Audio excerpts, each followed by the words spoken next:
Hello everyone, I am Mohammed Nawaz and I am here to talk about a very interesting word, a very interesting phenomena that is a sensitization.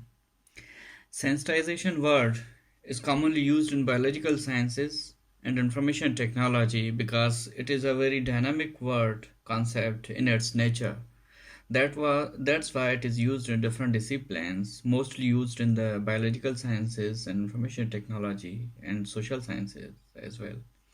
But today I want to talk about the social sensitization, how this works in society, social phenomena, how we use it in our daily and practical life, and how we observe about it. Social sensitization is a process of making things sensitive, treating things in a sensitive way. But there are two aspects of this social sensitization. One is a positive and second one is a negative. One is a individual and second one is a collective. So today I am here to talk a very critical aspect of social sensitization, which is very common in our societies, mostly in developing countries. When I talk about the society of Pakistan, it's a very common use in that one, because in critical perspective, social sensitization is used as a hidden conspiracy, hidden criticism, criticism, hidden discrimination against the people, against the individual.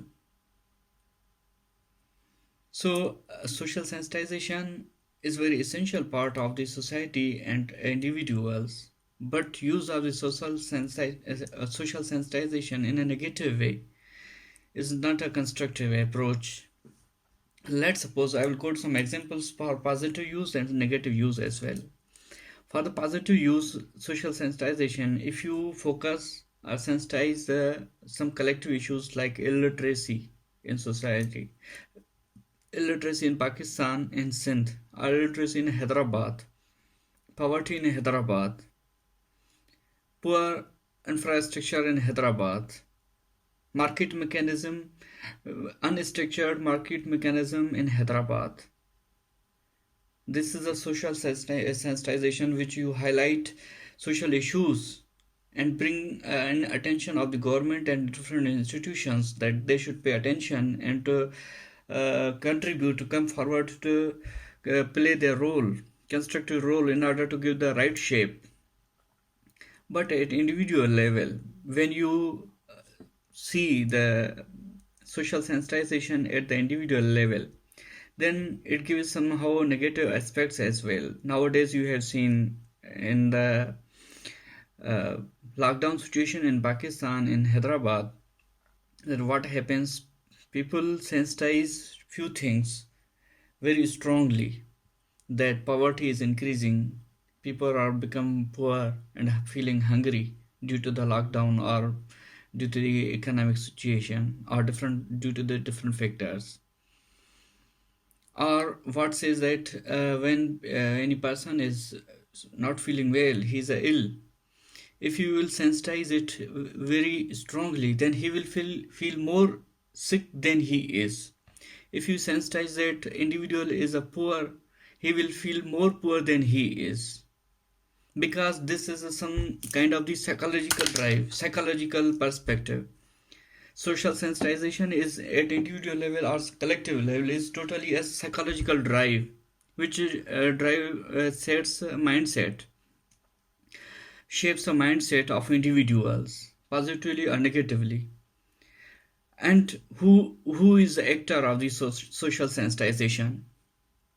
Actor is that individual who holds different interest, who has different interests in the society or individuals, who wants to make people do something what they want, what he wants. So we have to take care of this situation, that if you are sensitizing any issue, you should not trigger it in a negative way. It should create a positive message and an impressive message so that people can be convinced. And if you are highlighting any personal issue of individuals, you should take care of the things that your sensitization process not affecting his self-respect, self-esteem.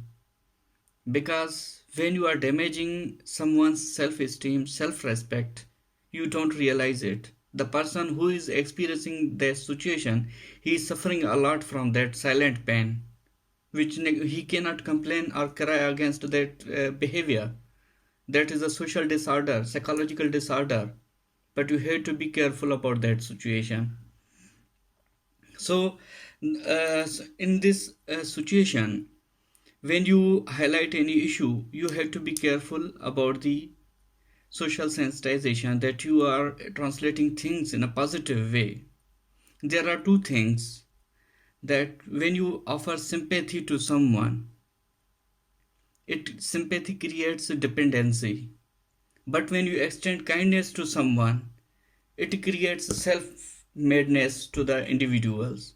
If someone is unemployed, if you extend your sympathy to him, it makes him feel dependent and helpless. But if you extend your kindness to him, then it will give him hope and motivation and energy to be self-employed, to be self-dependent, to find some kind of the work and to go and struggle for it. So uh, the proper use of these two feelings or two behaviors is very essential in our daily life, which plays very strong role in sensitization of the issues, offering sympathy and offering kindness to the individuals, to the corresponding to the different situations. So, uh, in the second phase of this conversation, I will talk about the at the collective level. When you raise the social issues of literacy, illiteracy, and different social disorders, these are the positive approaches which you sensitize these issues in order to make know people and world that this is a situation and you need their attention to help, or need attention to for some kind of the support from the government, from the local authority, from the responsible persons who are responsible for the different actions and activities at social and community level. So in order to sensitizing these things, these issues, at your personal life, at your professional life, at academic life, you have to be very responsible in your role, in your capacity. Because always every person who is sensitizing something, he is carrying some kind of influence on other people. That influence is not measurable. That influence you cannot identify through any parameter, but it leaves some influence, negative or positive. So therefore, you have to be very responsible while behaving or treating some issues of individuals and society, so that you make sure that you are creating a good message and you are doing a good job and contributing positively. I hope my this concept and this idea would be interesting for you. If you appreciate my this talk, I will request you to subscribe my channel, and I will come up with the new concepts and new topics in my next lectures. Till then, take care.